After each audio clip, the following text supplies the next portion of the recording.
여러분은 혹시 40년 동안 제 삶의 전부이자 저의 유일한 존재 이유였던 가장 믿었던 남편과 제 속마음을 유일하게 털어놓았던 친구에게 동시에 가장 치밀하고 잔인한 방식으로 배신당하는 기분이 어떤지 상상이나 하실 수 있을까요?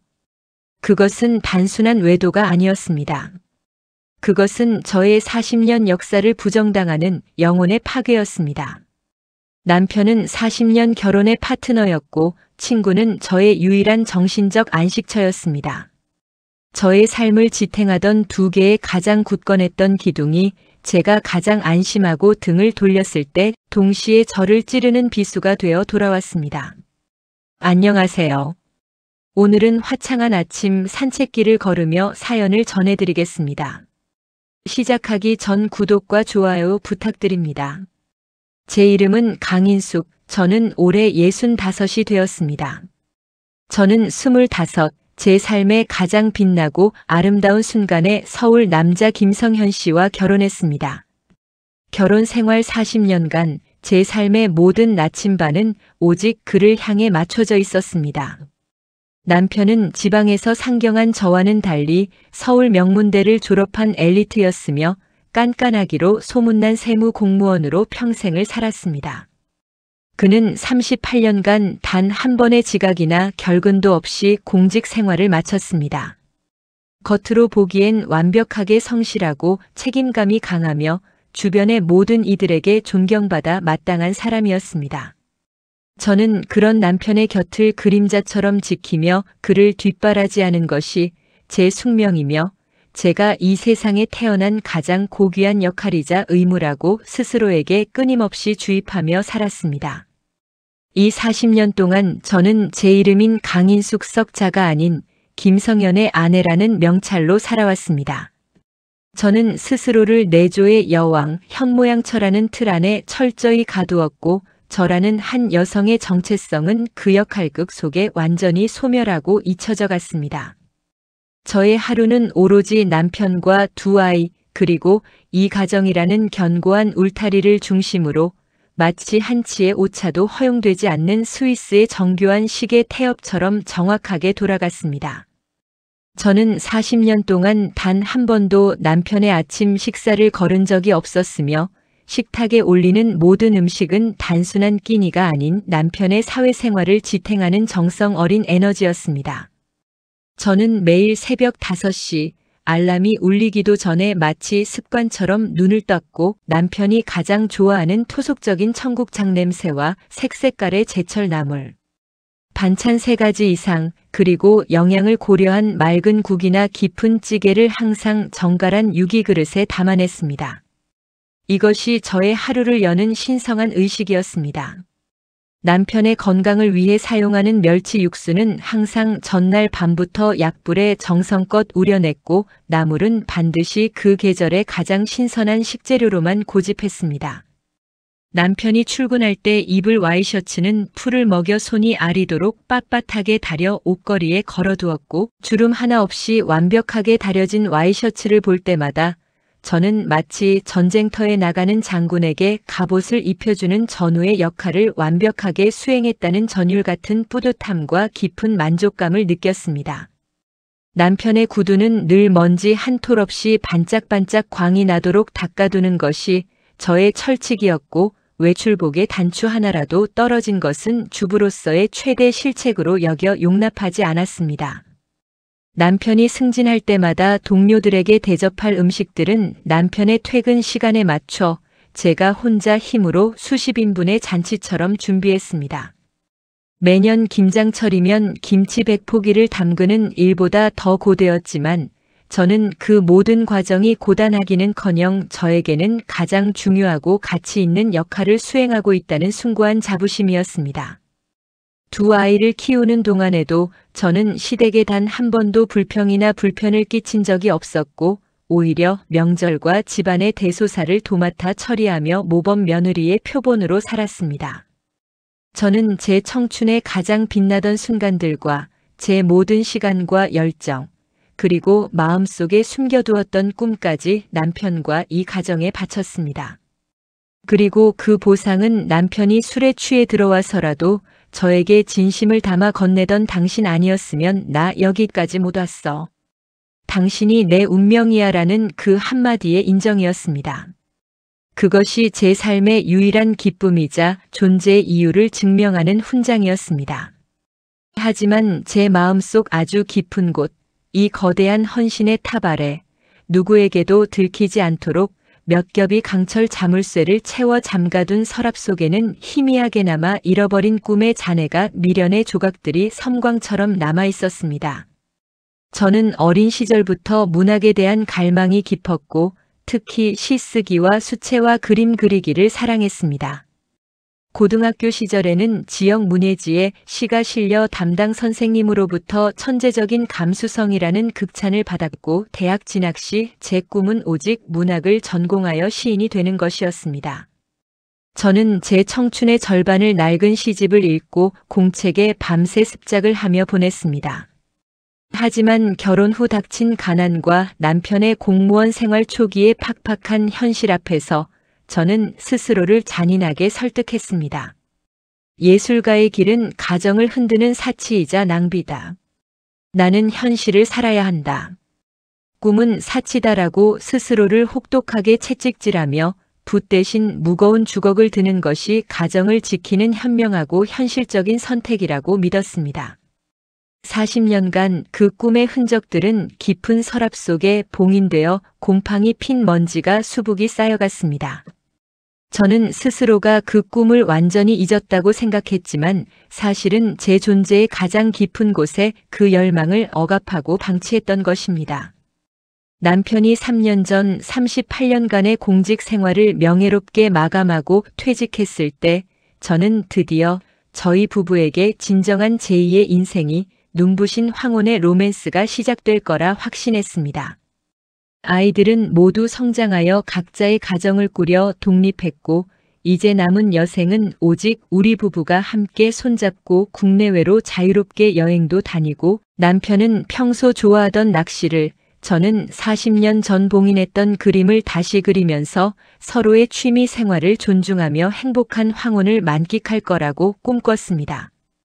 저는 설레는 마음에 당장 유럽 지도를 펼쳐 여행 계획이라도 짜볼 생각에 들떠 있었고 40년 만에 처음으로 나의 삶을 계획하고 나의 취향을 주장할 수 있을 거라고 기대했습니다.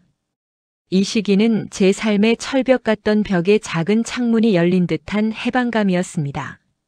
하지만 제가 그린 이상적인 그림은 현실의 차가운 물감에 순식간에 번져버렸습니다. 퇴직 후 남편은 단 하루도 빠짐없이 집에만 있었고 마치 제가 밥 짓는 기계나 24시간 작동해야 하는 가정부라도 된 것처럼 아침, 점심, 저녁 내내 저를 찾았습니다. 제가 뭘 하려 해도 남편은 거실에서 텔레비전 볼륨을 크게 틀어놓고 저에게 시시콜콜한 일로 끊임없이 말을 걸거나 제가 잠시라도 방에 들어가면 굳이 제 옆에 와서 앉아 숨막히는 시선을 던졌습니다. 아침, 점심, 저녁 세 끼를 준비하고 치우는 일외에는 제 삶의 시간표에서 완전히 저만의 시간이 온전한 숨 쉴 공간이 사라졌습니다. 저는 물리적으로나 정신적으로 숨이 막혔습니다. 제가 40년 동안 지켜온 평화롭고 조용했던 제 삶의 리듬이 남편의 24시간 감시망에 갇혀 완전히 파괴되었습니다. 저의 존재 가치는 오직 남편의 삼식이 생활을 뒷받침하기 위해서만 존재하는 식사 제공이라는 기능적인 존재로 전락했다고 느꼈습니다. 저는 절망 속에서도 희망의 끈을 놓지 않으려 했습니다. 다시 제 취미 생활을 시작해보려 했습니다. 40년 전 좋아했던 수채화 수업이라도 배워볼까 싶어 남편에게 정말 조심스럽게 기대감에 찬 목소리로 말을 꺼냈습니다. 여보, 나이 들면 치매 예방도 되고 좋은데 나 그림 학원이라도 다녀볼까? 당신 심심하지 않게 저녁밥은 꼭 차려놓고 갈게. 남편은 신문을 보며 제 눈을 단 한 번도 쳐다보지 않고 차갑게 코웃음을 쳤습니다. 나이 들어서 무슨 호사냐? 붓으로 장난칠 시간에 나 입맛 없는데 새로운 반찬이나 연구할 것이지. 돈 낭비야. 40년 동안 주부로 살았으면 할 일이나 제대로 해. 꿈은 젊은 애들이나 꾸는 거지. 그의 차갑고 무시하는 듯한 말은 저의 모든 새로운 시도를 단칼에 짓밟았고 40년 헌신 뒤에 찾아온 제 존재 가치를 단칼에 부정하는 비수였습니다. 그리고는 제가 친구들과 함께 차 한 잔 마시러 2시간이라도 외출하려고 하면 마치 어린아이를 꾸짖거나 감시하는 사람처럼 당신은 집에 있는 일밖에 없는데 집안일은 누가 하냐고 따지듯 물었습니다. 저는 40년간의 헌신이 결국 저를 평생 봉사해야 하는 가사 도우미라는 역할에 영원히 가두어 버린 것만 같았고 남편은 저를 아내가 아닌 소유물로 대하고 있다는 처절한 깨달음에 온몸이 떨렸습니다. 그나마 제게 유일한 숨구멍은 고향 친구 정미였습니다. 저희는 40년 넘게 알고 지낸 사이였고 서로의 청춘을 공유한 유일한 사람이었습니다.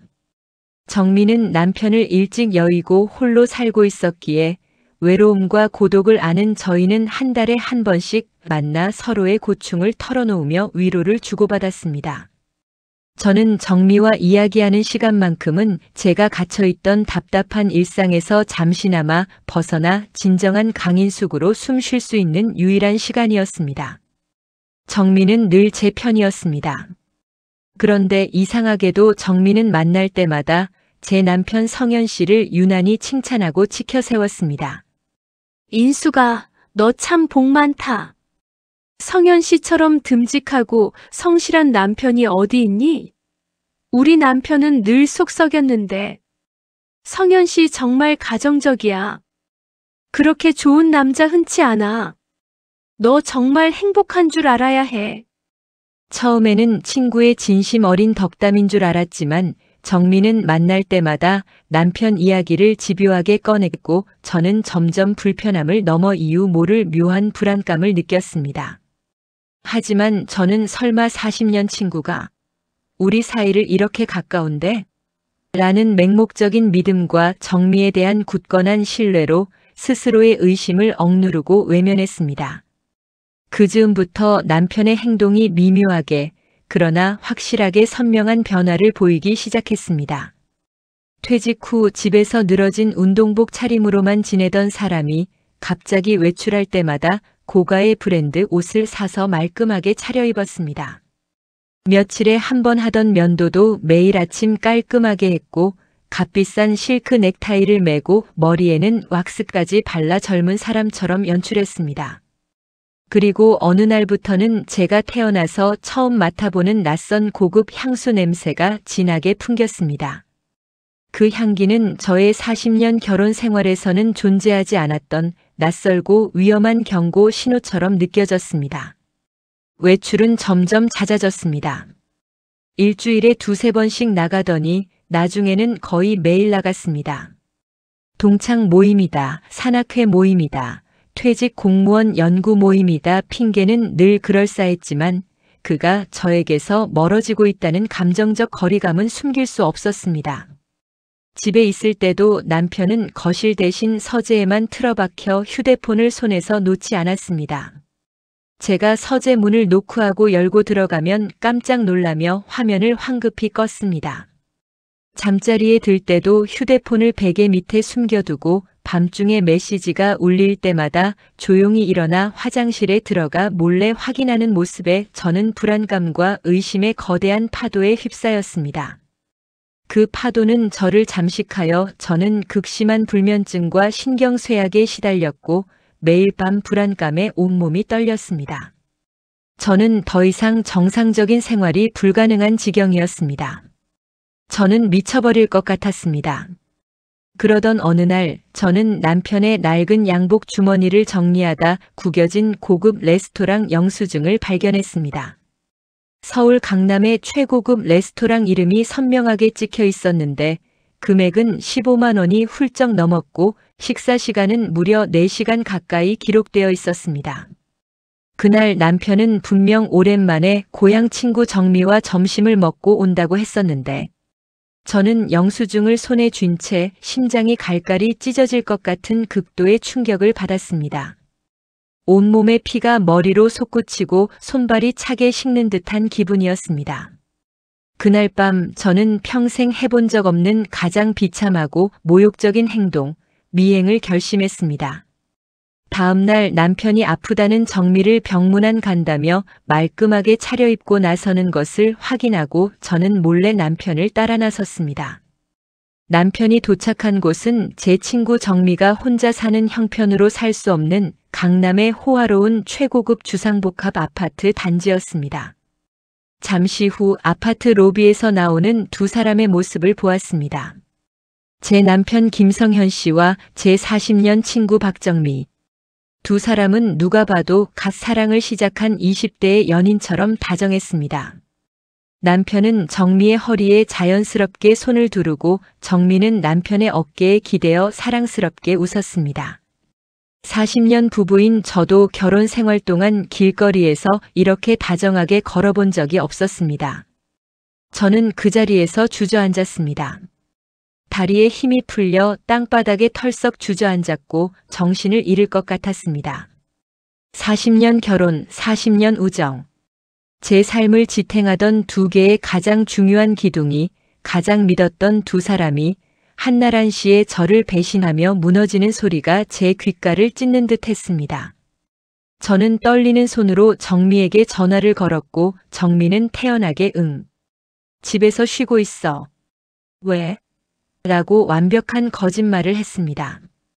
그 순간 제 모든 믿음과 사랑, 우정이 한순간에 치명적인 도구로 변했습니다. 저는 그 거짓말에 질식할 것 같았고 제 머릿속에는 40년 동안의 모든 헌신과 희생의 순간들이 필름처럼 빠르게 지나갔습니다. 남편이 늦은 밤 아무 일 없었다는 듯 평온한 얼굴로 돌아왔을 때 저는 그가 보지 못하도록 모든 증거를 앞에 놓고 모든 것을 털어놓았습니다. 남편은 결국 고개를 숙이며 인수가 미안해 한마디로 모든 것을 인정했습니다. 하지만 그 미안함은 진심이 아닌 이 상황을 그저 빨리 모면하려는 형식적이고 건조한 사과였고 저를 더욱 깊은 나락으로 밀어넣은 것은 이어진 남편의 냉정하고 잔인한 자기 합리화였습니다. 당신은 나를 질식시켰어. 당신의 완벽함과 그 변함없는 일상이 나를 미치게 했어. 너무 지루하고 숨막혀. 나는 다른 삶을 원했어. 40년간 당신은 단 한 번도 변하지 않았어. 매일 똑같은 밥상, 똑같은 잔소리, 똑같은 표정. 나는 새로운 활력을 찾고 싶었어. 정민은 나에게 당신에게서는 느낄 수 없는 자유와 생기를 줬어. 당신과의 결혼 생활은 이미 오래전에 끝난 의무였지 진정한 삶이 아니었어. 당신은 그저 나의 어머니 역할에 머물러 있었고 나를 끊임없이 보살피는 도구였을 뿐이야. 40년을 바쳐 제 청춘과 제 모든 것을 바쳐 헌신한 아내에게 돌아온 대답은 저의 존재 자체를 부정하는 지루함과 어머니 역할에 머물렀다는 모욕적인 평가였습니다. 저는 제 삶의 40년 역사를 통째로 부정당하는 영혼이 발가벗겨지는 기분이었습니다. 제가 뭘 잘못했느냐는 제 처절한 절규에 남편은 끝까지 냉정하게 말했습니다. 당신이 할 일을 한 것뿐이야. 나는 그 의무를 끝냈고 이제 새로운 활력을 찾고 싶었어. 저는 그 자리에서 온몸에 피가 식는 듯한 차가운 절망을 느꼈습니다. 저는 평생 처음으로 남편에게 소리를 질렀고 남편은 그날 밤 짐을 싸서 그 집을 나갔습니다. 저는 곧바로 이혼 소송을 준비했지만 변호사를 통해 알게 된 사실은 더 큰 충격이었습니다. 남편은 단순히 바람을 피운 것이 아니었습니다.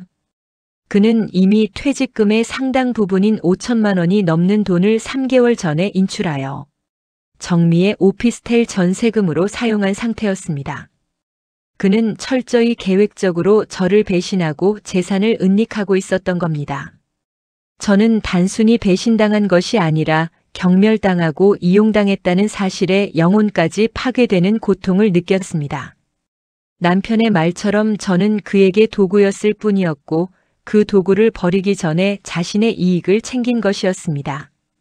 분노와 배신감 그리고 제 존재의 무가치함에 사로잡힌 저는 결국 병원에서 심각한 우울증 진단을 받고 약물 치료를 시작했습니다. 살아갈 의욕도 싸울 힘도 모두 사라졌습니다. 매일 아침 눈을 뜨는 것이 고통이었고 65년 인생에서 이렇게 비참하고 무가치한 존재라고 느낀 적은 없었습니다. 저는 모든 것을 포기하고 싶었고 제 삶은 완전히 정지되었으며 심장의 시계 소리마저 멈춘 듯 했습니다. 싸울 힘도 살아갈 의욕도 사라졌을 무렵 저는 우연히 주민센터의 시니어 미술치료 프로그램 전단지를 보았습니다. 저는 이것이 어쩌면 벼랑 끝에 선 저에게 주어진 마지막 희망일지도 모른다는 생각으로 거의 기어가는 심정으로 그곳을 찾아갔습니다. 첫 수업날 저는 40년 만에 다시 붓을 들었고 제 내면은 온통 검은색, 잿빛, 암울한 색깔로 가득했습니다. 제가 그린 그림 속에는 구석에 웅크리고 있는 작은 사람. 그것은 마치 탯줄이 끊긴 아기처럼 세상에 홀로 던져진 고독하고 슬픈 저의 내면이었습니다. 그때 저의 그림을 말없이 지켜보던 김수진 선생님이 제 그림을 보더니 조용하지만 단호하고 강인한 목소리로 말했습니다. 강인숙 씨, 당신은 헌신적인 아내라는 이름 뒤에 너무 오래 숨어버렸어요. 당신은 헌신적인 아내가 아니에요. 당신은 꿈을 잃은 예술가예요. 이젠 그 꿈을 다시 꺼내보세요. 당신의 고통은 그림으로 승화될 수 있고 그 고통을 예술로 만들 수 있습니다. 이 그림 속에 웅크린 당신에게 따뜻한 색깔을 입혀주세요. 그 한마디는 40년간 억눌렸던 저의 진짜 자아를 흔들어 깨웠습니다. 마치 제 존재의 가장 깊은 곳을 관통하는 구원의 빛과 같았습니다. 저는 그날부터 열심히 미술 치료에 참여했고 묻어두었던 시쓰기도 다시 시작했습니다. 저는 제 아픔과 상처 그리고 40년의 억압을 캔버스와 공책에 피를 토하듯 쏟아냈습니다. 저의 내면을 표현하는 동안 저는 조금씩 그러나 분명하게 치유되기 시작했습니다. 저는 스스로에게 끊임없이 주문처럼 말했습니다. 65살이지만 아직 끝이 아니야. 내 인생은 이제부터 시작이야. 나는 나 자신으로 살 권리가 있어. 내가 원하는 것을 할 권리가 있어. 더 이상 누구의 그림자로 살지 않겠다. 나는 강인숙이다. 3개월 후 마침내 법원에서 이혼 판결이 났습니다. 제가 승소했습니다. 재판장은 남편에게 위자료와 재산 분할금을 선고했고 남편의 계획적인 재산 은닉 행위가 인정되어 제게 유리하게 작용했습니다. 법정을 나서는 길 저는 그곳에서 초라한 모습의 남편을 마주쳤습니다. 그는 이미 정미에게 버림받고 돈도 잃은 상태였습니다. 그는 저에게 다시 시작하자고 애원하며 매달렸지만 저는 이제 더 이상 과거의 제가 아니었습니다. 저는 단호하게 거절했습니다. 당신은 저를 지루하다고 했잖아요. 숨막힌다고 했잖아요. 당신이 저에게 던진 그 말 영원히 잊지 않겠습니다. 하지만 이제 저는 당신에게 감사해요. 당신 덕분에 저는 40년간 잊고 살았던 저 자신을, 제 꿈을 찾았습니다. 이제 당신 없이도 아니, 당신 없어야 저는 비로소 저 자신으로 강인숙으로 완전한 한 인간으로 살 수 있어요. 당신은 이제 제 인생에 필요 없어요. 당신은 제 과거일 뿐입니다. 저는 뒤돌아보지 않고 당당하게 그리고 우아하게 걸어갔습니다. 그 순간 40년간의 결혼 생활이라는 무거운 족쇄가 완전히 끊어졌고 저는 제 인생의 주권을 되찾았습니다. 저는 그때 깨달았습니다.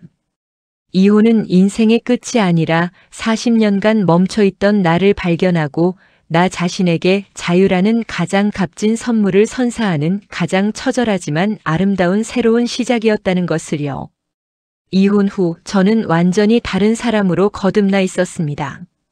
우울증 약은 끊었고 미술치료 선생님의 격려와 제가 찾아낸 새로운 에너지 덕분에 시니어 심리상담사 자격증에 도전했습니다. 65의 나이에 시작한 공부는 쉽지 않았지만 스스로에 대한 강한 믿음과 딸아이의 전폭적인 응원 덕분에 매일 밤을 새워 공부했고 마침내 당당하게 합격했습니다. 저는 위자료로 받은 돈 일부를 종잣돈으로 삼아 집 근처의 작은 상담 스튜디오 새봄 마음 상담소를 열었습니다. 저처럼 힘든 시간을 보낸 사람이 오히려 다른 사람들을 가장 잘 이해하고 도울 수 있다는 상처 입은 치료자로서의 믿음이 저의 새로운 소명이 되었습니다. 저는 제 아픔이 누군가에게 도움이 될 수 있다는 것을 깨달았고 상담소는 입소문이 나기 시작했습니다.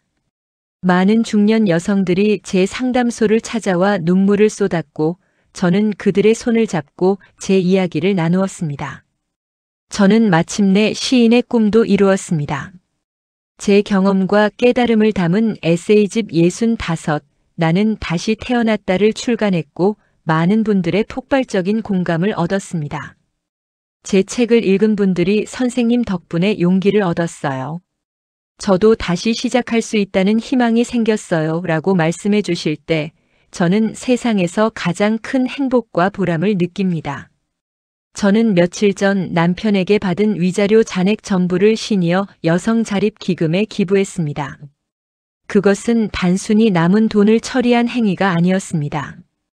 그것은 저를 짓눌렀던 40년의 굴레, 그리고 배신의 고통과 연결된 마지막 영적인 사슬을 끊어내는 성대한 해방의 의식이었습니다. 통장에 찍힌 숫자를 보며 증오심을 되새기는 대신 그 돈이 저처럼 황혼기에 절망을 겪는 다른 여성들에게 새로운 희망의 씨앗이 되기를 바랐습니다. 저는 그 돈이 위자료가 아니라 강인숙의 독립선언 자금이었음을 선언하고 그 자금을 통해 다른 여성들의 독립을 돕는 것이 제가 받은 배신에 대한 가장 우아한 복수라고 생각했습니다. 그 기부를 마친 순간 저는 제 마음이 수십 년 만에 처음으로 텅 비고 맑고 티 없이 깨끗해지는 것을 느꼈습니다. 마치 묵은 때가 벗겨지고 영혼이 정화된 듯한 자유의 기쁨이었습니다. 저는 이제 남편과 친구를 미워하지 않습니다. 아니, 미워할 시간이, 미워할 에너지가 사치스러울 만큼 제 삶이 소중합니다. 제 삶이 너무나 귀하고 충만하며 새롭게 발견한 기쁨과 사명으로 가득 찼기 때문입니다.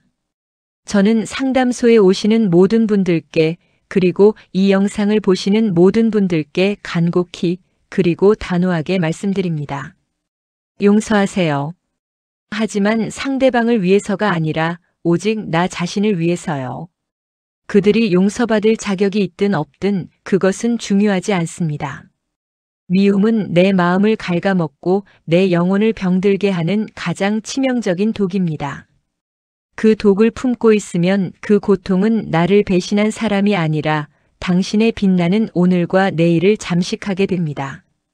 용서는 그 독을 버리고 내 마음을 자유롭게 하는 가장 강력한 해독제이자 과거라는 무거운 족쇄를 풀고 새로운 삶을 시작할 수 있는 유일한 힘입니다.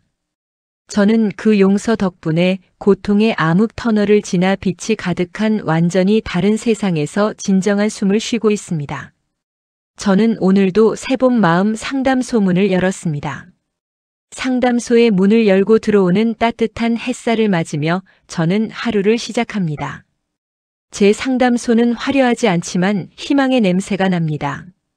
신선한 커피 향과 물감 냄새, 그리고 진심으로 나누는 대화의 따뜻한 온기가 감도는 곳입니다. 과거에는 남편의 아침 식사를 준비하기 위해 새벽 5시에 강제적으로 일어났다면 이제는 제 심장의 새로운 꿈에 대한 설렘 때문에 새벽에 눈을 뜹니다. 제가 선택하고 제가 만들어가는 하루, 그 매 순간이 감사하고 충만합니다. 저는 상담소에서 중년 여성들을 만납니다. 그들의 눈빛에는 40년 전 지워버렸던 제 눈빛과 똑같은 고립감과 절망, 그리고 억눌린 꿈의 그림자가 서려 있습니다. 그들은 남편의 무관심, 시댁의 압박, 그리고 경력 단절로 인한 자존감 상실에 대해 눈물로 토로합니다. 저는 그들의 손을 잡고 말합니다. 저는 당신의 고통을 너무나 잘 압니다. 저는 그 고통을 바닥까지 겪고 다시 일어섰으니까요. 저는 단순히 심리학 이론을 전달하는 사람이 아니라 상처를 이해하는 사람입니다. 제가 겪은 배신과 상실의 아픔은 저에게 세상에서 가장 귀한 공감 능력이라는 선물을 남겼습니다. 이 선물 덕분에 저는 다른 사람들의 가장 깊은 내면까지 들어갈 수 있는 용기를 얻었습니다. 제 상담은 단순히 지식을 나누는 것이 아니라 폐허에서 살아남아 다시 피어난 강인숙의 생존 기록을 나누는 것입니다. 저는 제 삶이 이제야 비로소 본궤도에 올랐음을 느낍니다. 60년 넘게 잊고 살았던 시인 강인숙, 화가 강인숙, 그리고 상처받은 영혼들의 상담가 강인숙으로서의 정체성이 마침내 하나로 찬란하게 통합되었습니다. 저는 제 경험을 바탕으로 쓴 책 65, 나는 다시 태어났다의 인쇄 전액을 매년 시니어 여성복지재단에 기부하고 있습니다. 저의 고통이 이제 누군가에게는 희망을 위한 종잣돈이 되고 있다는 사실이 저를 살게 합니다. 제 책을 읽은 독자분들이 보내주시는 장문의 편지들은 저의 새로운 보물입니다. 선생님 덕분에 20년 만에 붓을 다시 들었어요. 저는 이제 남편이 아니라 제 이름으로 용감하게 혼자 여행을 떠납니다. 이 한마디 한마디가 제가 새벽 5시에 일어나는 유일한 이유가 되었습니다. 여러분, 인생은 언제든 다시 시작할 수 있습니다. 65이든 70살이든 80이든 그 숫자는 아무런 의미가 없습니다. 그 숫자는 당신의 삶을 정의하는 감옥이 아닙니다. 그것은 당신의 삶이 얼마나 깊이 있고 풍요롭고 강력한 지혜를 갖추었는지 알려주는 명예의 훈장입니다. 당신이 살아온 시간이 아무리 길고 고통스러웠다고 해도 당신의 이야기는 지금부터 가장 극적이고 희망적인 결말을 향해 다시 쓰여질 수 있습니다. 너무 늦은 때는 없습니다. 오늘이야말로 당신의 남은 인생에서 가장 젊고 찬란한 날이에요. 당신의 인생을 다른 사람의 역할에 가두지 마세요. 당신의 존재 가치를 남편의 성공이나 아이들의 행복에만 의존하지 마세요. 그것은 언젠가 무너질 수 있는 모래성 위에 지은 불안한 삶입니다. 지금 바로 당신의 깊은 서랍 속에 혹은 낡은 일기장 속에 잠들어 있는 잃어버린 꿈을 찾으세요. 그리고 그 꿈의 조각들을 주워 다시 당신의 인생을 시작하세요. 당신의 인생은 오직 당신의 것이니까요. 당신은 당신의 가장 중요한 조연이 아니라 가장 빛나야 할 무대의 주인공입니다. 저는 강인숙입니다. 65살에 이혼이라는 지독한 시련을 겪었지만 66살에 시니어 심리 상담사 자격증을 따고 67살의 꿈에도 그리던 수채화 전시회를 열고 68살에 제 삶의 처절한 회고록을 담은 책을 출간한 사람입니다. 저는 앞으로 화가로도 시인으로도 상처받은 영혼들을 치유하는 상담가로도 계속 끊임없이 살아갈 겁니다. 저는 계속 살아갈 겁니다. 웃으면서 매일 새로운 꿈을 꾸면서 제 자신을 온전히 사랑하면서 매일 새로운 저 자신을 발견하며 충만하게 살 겁니다. 저의 이야기는 이제 폐허에서 피어난 기적이라는 새로운 제목으로 영원한 나의 봄을 향해 이어지고 있습니다. 오늘 저의 이야기가 당신의 마음에 깊이 와 닿았다면 주저하지 말고 좋아요와 구독 버튼을 눌러주세요. 그리고 이 이야기를 통해 용기를 얻을 소중한 분들께 공유해 주세요. 여러분의 따뜻한 댓글은 저와 저처럼 힘든 시간을 겪고 있는 모든 분들에게 큰 힘이 됩니다. 여러분, 당신의 인생에도 곧 가장 찬란하고 눈부신 새로운 봄이 바로 오늘 찾아오기를 제가 진심을 다해 온 마음을 다해 응원합니다. 여러분, 저는 강인숙입니다. 65이라는 나이에 제가 바친 40년의 세월이 송두리째 부정당하는 고통을 겪었습니다. 저는 바닥을 쳤고 제 영혼의 폐허를 마주했습니다. 하지만 저는 그 폐허 위에 새봄 마음 상담소라는 희망의 성을 쌓았습니다. 저는 이제 알았습니다. 인생의 마지막 장이라고 생각했던 그 순간이 사실은 제 삶의 가장 위대한 서막이었다는 것을요. 65세, 저는 이혼이라는 지독한 통과 의례를 거쳐 비로소 제 이름 강인숙을 되찾았습니다. 66세 시니어 심리 상담사 자격증을 따고 67의 수채화 전시회를 열고 68배 수많은 영혼을 위로하는 작가가 되었습니다. 저를 짓밟았던 숫자들 65년, 40년이라는 세월은 이제 저를 묶어두는 감옥이 아닙니다. 그것은 제가 얼마나 깊이 있는 지혜와 다시 일어설 수 있는 강력한 생명력을 가졌는지 증명하는 명예의 훈장입니다. 지금 이 화면을 보고 계신 여러분, 혹시 당신의 삶에도 무너진 기둥이 있습니까? 당신의 가슴 속에도 40년 동안 묻어둔 붓과 씨가 있습니까? 당신의 존재를 누군가의 역할에 가두어 스스로를 질식시키고 있지는 않습니까? 절대로 늦은 때는 없습니다. 오늘이야말로 당신의 남은 인생에서 가장 젊고 가장 아름답고 가장 찬란한 날입니다. 당신의 인생은 당신의 것이며 당신은 다른 사람의 행복을 위한 조연이 아닙니다. 당신은 당신이 빛나야 할 무대의 유일한 주인공입니다. 저는 오늘 이 자리에서 제 삶의 모든 아픔과 깨달음을 모아 여러분께 용기라는 씨앗을 심어드리고 싶습니다. 과거의 고통을 짊어지고 사는 것은 마치 불필요한 짐을 짊어진 채 영원히 걷는 것과 같습니다. 제가 여러분께 부탁합니다. 용서하세요. 단 당신의 평화와 해방을 위해서입니다. 미움을 놓아줄 때 비로소 당신의 마음은 그 속에서 벗어나 자유를 얻고 새로운 삶을 시작할 힘을 얻게 됩니다.